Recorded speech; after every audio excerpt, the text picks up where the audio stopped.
We out of red in England. All aboard, yeah, you know it's Hype Train FC. Modern ambition, we got blue and gold in our kit, plus you know we the champs of the league. And we don't quit. Started from grassroots, yeah, the sport, we ain't taking it light. You know it's real, from fantasy to the field. You better believe the hype, yeah.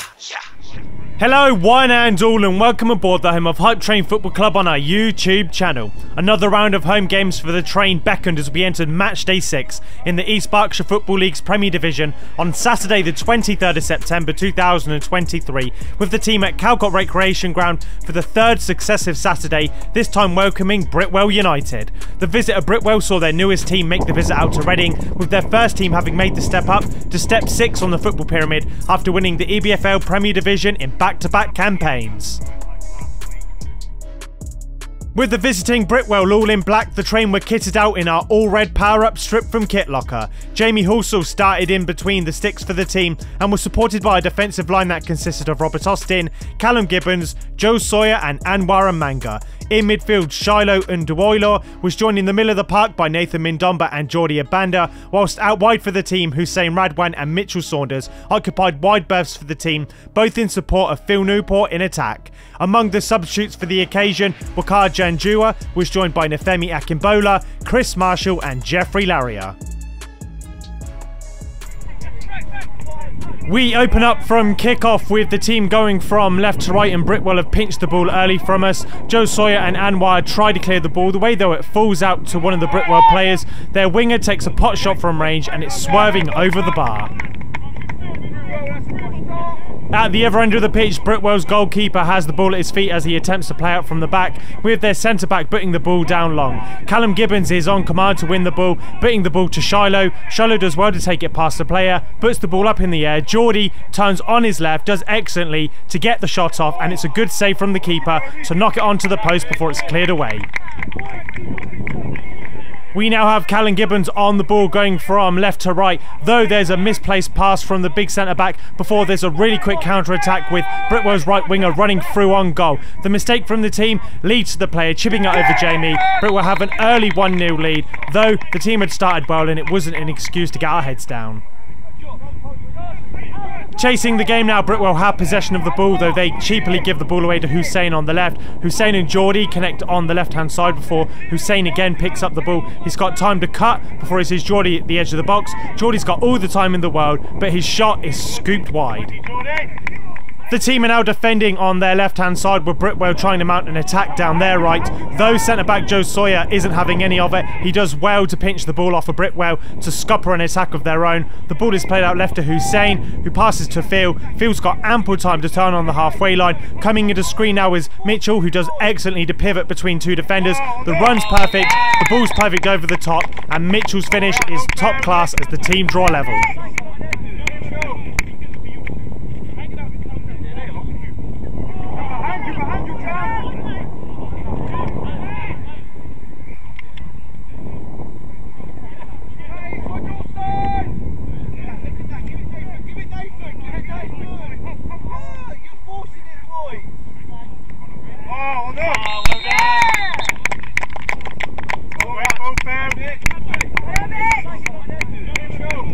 More pressure now from the team with Jordi putting the press on, and there's a cheap giveaway with Anwar eventually picking up the ball on the right hand side. He picks the feet of Jordi very quickly, who scoops the pass into Mitchell. Mitchell's low cross hits Phil. Phil's shot is blocked away and the team have a corner. Jordi stands over the corner on the right hand side here, takes his time to set, delivers a ball that's curled into the box. Joe Sawyer, the prolific man in the 6-yard box, is on hand again to get his second goal of the season, and the team have completed a turnaround around 20 minutes into the game with a 2-1 lead.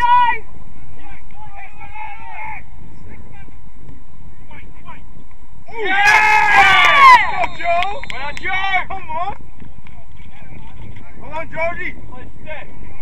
The number 1 Jamie, who had just collected the ball from a Britwell counter-attack, and he's got time to look up. Jamie decides to hit the ball long to Jeffrey, who was on as a first half substitute for Hussein, who was unfortunately injured. Jeffrey, though, on the spin, isn't able to guide his shot on target.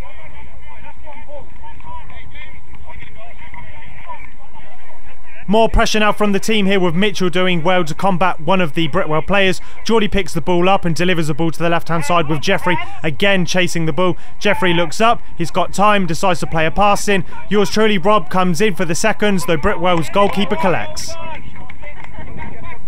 At the other end of the pitch, a short throw in for Britwell went to one of their men, who's cut in, he delivers a cross and it's gone over. It's a dangerous cross, and on another day you never know. The team now have the ball down the right hand side, with Joe Sawyer clipping the ball into Mitchell, though on the turn Mitchell has conceded the possession, with Britwell's number 11 now running down the left hand side. The ball is cut in, a nice 1-2 gets them to the edge of the box before Britwell's 11 cuts back in. The number 20 shoots on the outside of the boot and it's wide of the mark. Geordie now stands over another set piece as the ball is delivered into the penalty area, initially cleared away by Britwell. The ball stays in play when Jeffrey and Callum combine to tee up Mitchell. Mitchell's got to beat the advances of a Britwell player before shooting, but it's straight into the keeper. We're now into the second half, with Britwell's goalkeeper kicking long and a 2-1 lead for the team, with Callum doing well to intercept the ball. Geordie here miskicks the ball, though it's evaded two Britwell players to keep the ball alive for the team. Geordie waits, he's patient, he picks up Phil, who takes one touch and a shot, and it's just wide for the third goal. Britwell now have possession of the ball when they've clipped it away from Phil in attack. The ball, second time of asking, is collected by Britwell in the middle of the pitch as they're now driving into the heart of midfield. The ball eventually, as you can see, is cut into the midfield, and Britwell win a free kick, drawing Shiloh a yellow card. The resulting set piece is about 25 yards out, though on this occasion Britwell weren't able to make the most. Another driving run now by Geordie in the middle of the park here, as he's got Phil to his left and Mitchell on his right. He picks out Mitchell, who's into the penalty area. Mitchell cuts the ball back, though it's hit the Britwell goalkeeper. The ball has travelled a long way. Phil's confident the ball's gone over the line, though the lino and the referee haven't given anything despite being in close range. What we're about to show you is a replay of the back of the net ripple, as Britwell eventually concede a free kick. Though, let's get into the replay here, a little bit more of a close range. As you can see, Phil comes into screen, he's won the ball, the goalkeeper hasn't got anywhere near the ball, the player on the line actually ripples the back of the net with his foot. He's all the way at the back of the net, which is a couple of feet here, and he's come across the line. He's so far in the goal as it's come over. The referee though hasn't given it, and we live to fight another day with the game still at 2-1. And as we advertised, Geordie had won a free kick around 25 yards out by himself, and he struck the post before Britwell eventually cleared the ball away.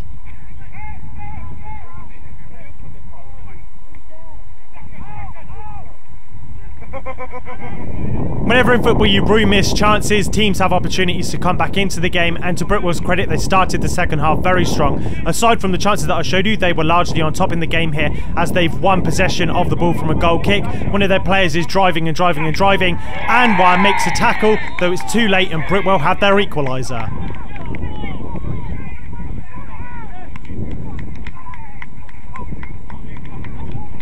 More attacking play now by the visitors on the left-hand side. They just want to throw in very close to the mark. There's a couple of players that are marking a Britwell player, though there's a header that is eventually wide of Jamie's post.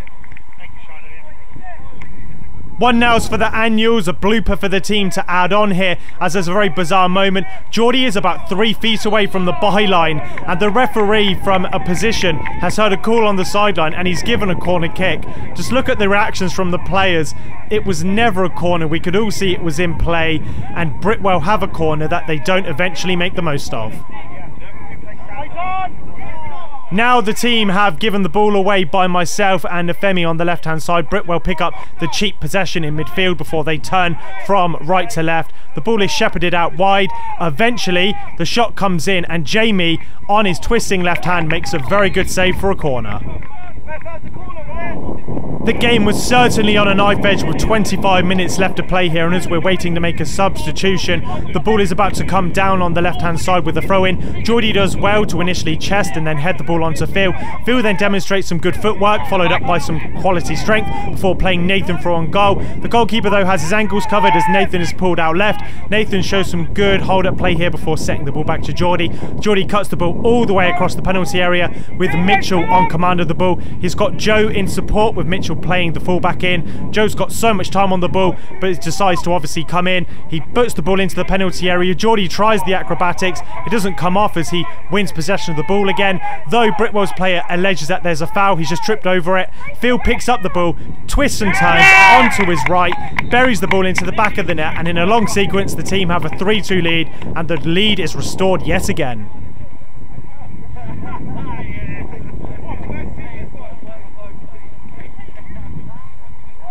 Let's go!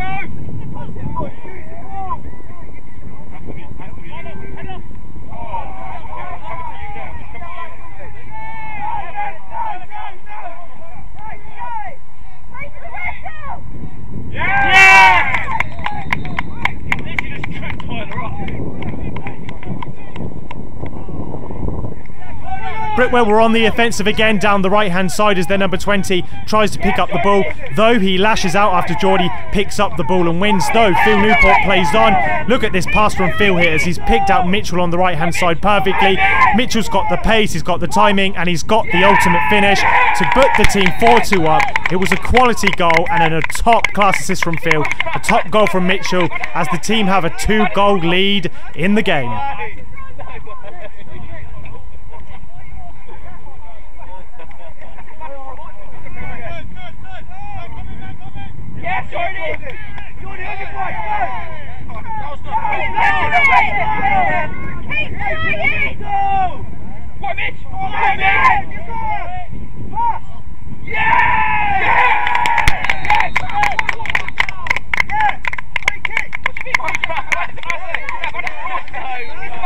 Deflated, having just gone 2 goals behind here, Britwell don't cover their lines well as their pockets are picked immediately from kickoff. Mitchell does well to win possession of the ball here. He takes his time before setting Phil free.